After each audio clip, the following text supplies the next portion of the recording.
But at any, thanks for joining us here again. City of St. Louis has about 600 cases right now.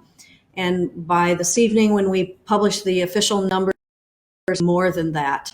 St. Louis County is almost positive cases. St. Charles yesterday they had 325 positive cases. So you add all those together for our little 3-county area, St. Louis City, County, and St. Charles, you've got about 2,400 cases in this region. That is 2/3 of the cases in the state of Missouri. So certainly a very sobering situation. State of Missouri at the end of the day yesterday had reported 77 deaths. In the city of St. Louis, we have today, as of now, 14 deaths. And as you know, 13 of those deaths are African Americans. So a very serious situation occurring due to decades of healthcare inequities in our region and in the country for that matter, but we're concerned just about our region right now. And so that's one of the reasons, anticipating this inequity, it's one of the reasons that we do have 3 testing sites set up in addition to the BJC site. I'm reaching for my list here so I can give you the right addresses and phone numbers. So BJC has a site at the corner of Clayton and Boyle. They're testing many folks there every day. But in addition to that, we have 3 federally qualified health centers who are doing testing. One is an Affinia site at 1717 Biddle. You need to call to be pre-screened. That is 314-833-2777. The second site is a CARE STL healthcare site. It opened this past Monday. It is at 5471 Martin Luther King. The number to call to be pre-screened for that is 314-367-5820. And then the third site that opened on Wednesday, 2 days ago, is also a CARE STL healthcare site, and it's at 2425 Whittier, and its same phone number is 367-5820. So call if you believe you have been exposed or have any of the symptoms that lead you to believe that you would need to be tested. We are expecting that next week we may even have a 4th site that opens that will be in a little bit south St. Louis. So that's still being worked on, trying to get tests for everybody so that they can at maximum capacity. So let me just stop for a minute and recognize all the people that are working so hard during this pandemic. Of course, we know our healthcare workers surging last night. I don't know if any of you saw it or if you may have seen it on the news or somewhere, but many, many lights and buildings, our civil courts building here, the Arch, the Wheel, they turned blue with the lighting. And they did that to show their thanks and to show their respect for all the healthcare workers who are on the front line of this every single day. I can't frankly imagine how stressful that must be for the doctors, for nurses, for x-ray technicians, for people who work in dietary, for people who work in housekeeping of our hospital and our healthcare system. So a big thank you to them. But another group that I want to make sure that we all remember who are working today, and that's our police officers, our firefighters, our dispatchers, our EMS workers, ambulance drivers, all of those folks who are also on the front lines trying to help people. They're always there to help and to serve folks, and they are working many hours. Some of you may have a question. They do personal protective equipment. So that's masks, it's gowns, it's face shields, goggles. And so we are, like every other community across the country, frankly, we are placing orders. We have many orders placed. Often when we place an order, we get part of it. We don't get all of it, and all of it comes in later. So we are all throughout this whole country struggling to get enough PPE. But right now, our police department, fire department, EMS, all of those folks have enough PPE at this time, and we think that we are have an adequate supply. We're not hoarding it. We don't have lots of extra, but we have enough, and we really want everybody to use that.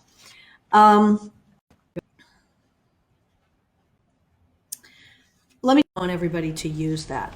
Talk for 1 minute about to homelessness. You've probably seen in the paper on the news that we did open the Little Sisters, or the former Little Sisters of the Poor site on North. It opened, had about 15 people in it on Monday. I think it was Monday, maybe Tuesday. And then yesterday opened to another 26 individuals who began coming in at about 4 o'clock yesterday. In addition to that, Pastor Mike is running the Little Sisters of the at about 4 o'clock poor site, but he's also running 77 additional beds spread over 3 different church sites that have been added to the mix. Also running 77. So that's about 100 additional beds that we've brought online in the last week to week and a half. And that's needed because our existing shelters are, they have fewer existing shelters that we believe will come online Monday, Tuesday, Wednesday, the first part of next week. We are working with the continuum of care in order to find the first part of next help in terms of running those locations. So we'll talk more about that next week. I just want to let you know that it is top on our list of trying to provide for our most vulnerable, because we know it's a very serious situation, and the exposure to this horrible virus is very serious. Last thing, it's Easter weekend. There can't be any church this week. I'll be so direct with you about that, but you just cannot have more than 10 church this weekend. 10 people gather. You're not going to be able to have your traditional Easter dinner maybe on Sunday, or however your family are able to have your traditional safe. And tragic yesterday, one of the leaders of the clergy coalition here in the city of St. Louis succumbed to the COVID. That, and it goes to show that this virus affects everyone. So with that, sorry to be so firm about that, but we can't go to church. You can't. One more thing that I want to talk about today, I actually want Dr. Will Pinkney, not tomorrow, Sunday, to talk about it before I go to your questions. And that is the community outreach for I go to is really off today. And I'm going to step in, and then I'll come back and answer questions. Thank you all. Will? Thank you, Mayor. Good afternoon, everyone. I hope all you and your family are well. The mayor often talks about how we're going to get those partnerships have resulted in a community outreach that I think is really great. It's called Partnership STL. There's actually a website for it, WCare STL. This was launched as a grassroots effort. It was launched in August, St. Louis County Department of Health. But the effort is led by many community partners, such as the St. Louis Integrated Health, St. Louis Community Health Workers Coalition, led by Alive and Well Communities, the St. Louis Mental Health Wisdom. What they're doing is they're sending out over 80 canvases this weekend.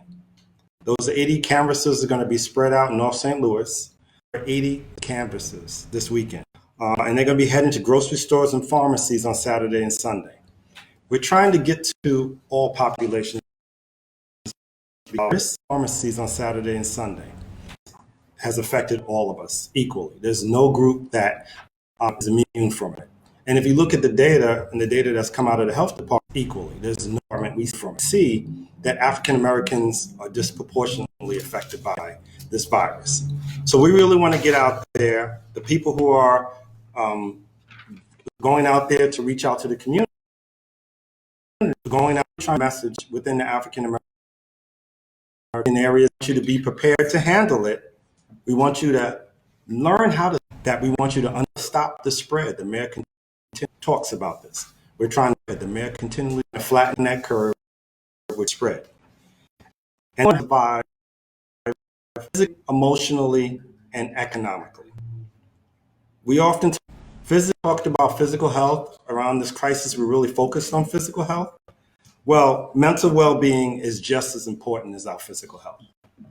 So one thing that's also happening is we're going to get out there and spread the word. You're going to see this in social media posts. You're going to see this people going out there saying it.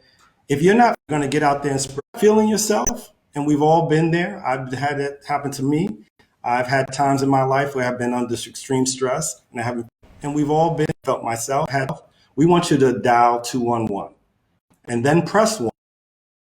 You connected to someone who will be able to talk to you about how you're feeling and what to do if you're not feeling well. We want you to others, have them call 211. Reach out to others and what to do if you're other people in this time. I know the mayor's talked about this a lot. I reach out to really quickly to find out how I'm doing. We need to do that for each other because as the mayor, is to get through it together. So we need, and so these groups are helping to spread that word. Please listen to them. They're going to be out there this weekend, like I said, at grocery stores and pharmacies.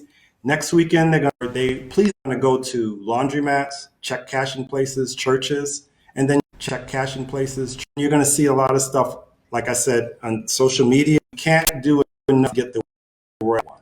So please get the word of yourselves, take care of each other, and you all stay safe and healthy. Thank you.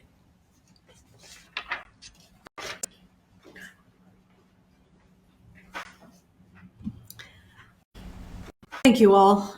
I really appreciate Will. He is a great member of our team here and has been leading with us on so many fronts. And I'm glad that he is a great member of our team here. He was able to bring you that message today. So do we have any questions, Kyle? Mayor, yes, we do have some questions today. One of the first He was able to bring you that questions asked earlier. Can you talk about Airbnbs? Are they considered an essential business during this time under your order? Airbnbs are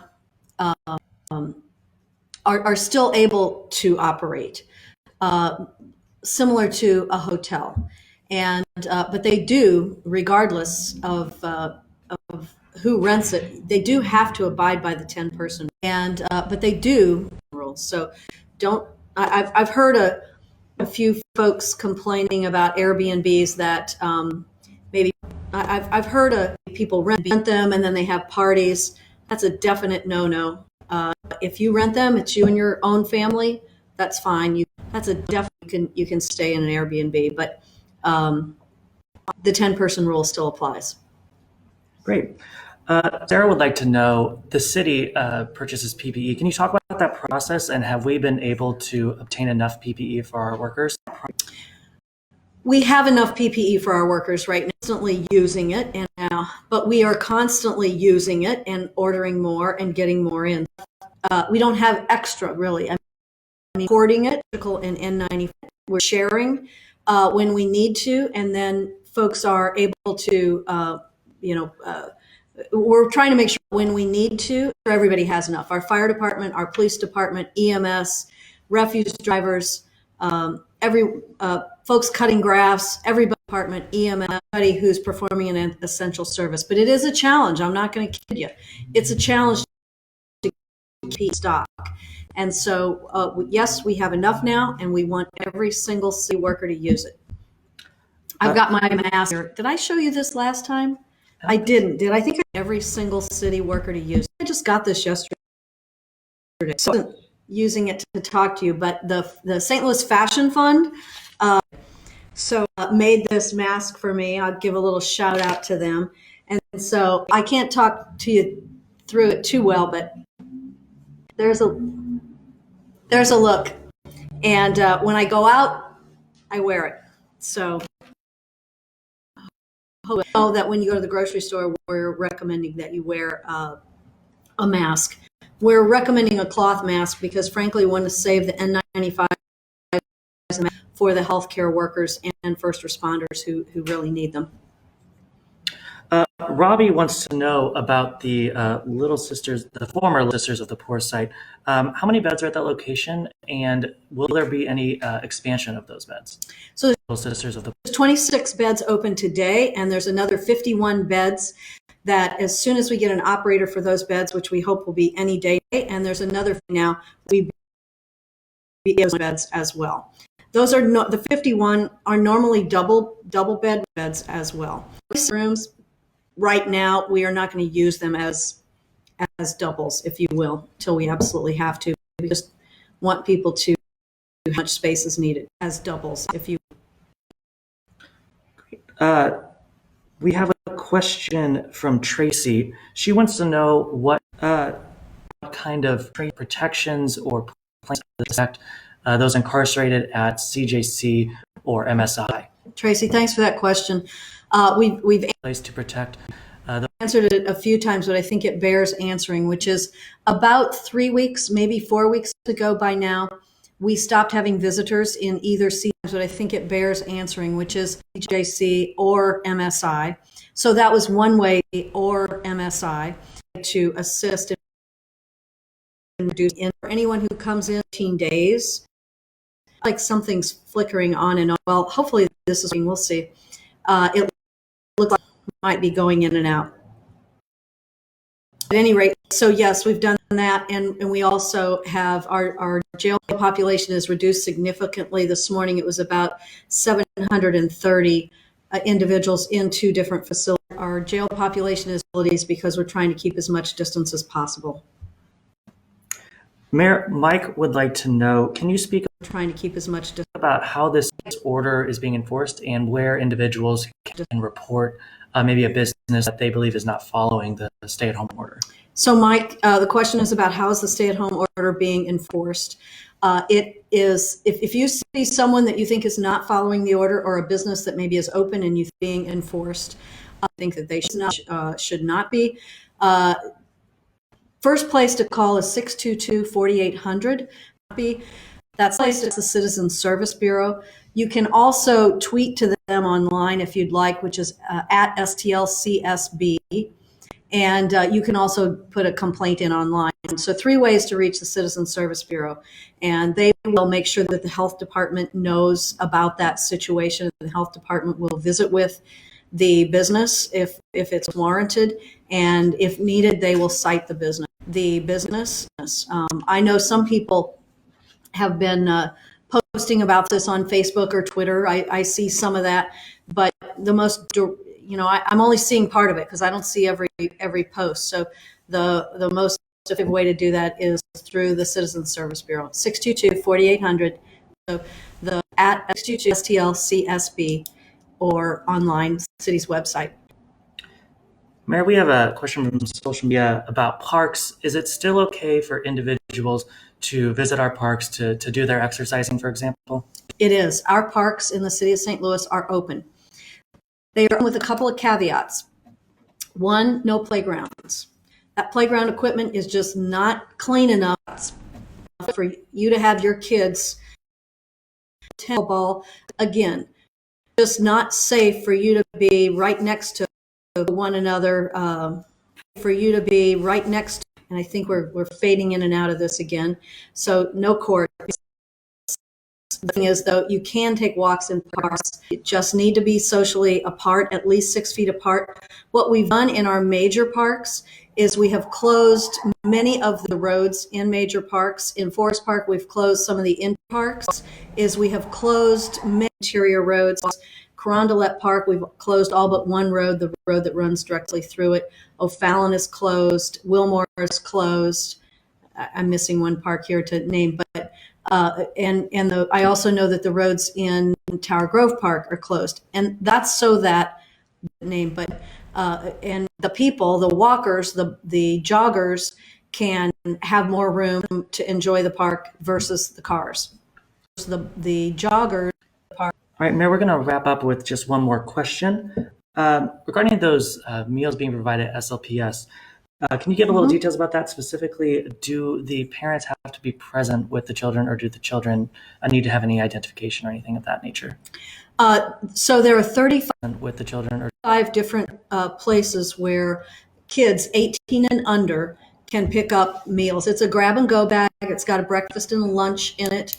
And you don't have to, your parent doesn't have to be with you. So if you're old enough to go there by yourself, you can do that. You do not have to your parent have any ID, and you don't have to go to that school. So the point here is to actually be able to make sure that as don't have to go to that school. As many kids as possible have meals. I know this is our third week for the have meal distribution. The first week we did about 20,000 meals. Last week we did about 26,000 meals and about 20,000 meals. I don't have the number yet for this week, but I'm going to guess that it's more than. that was our last question. If you just Okay. want to send any message out and wrap up.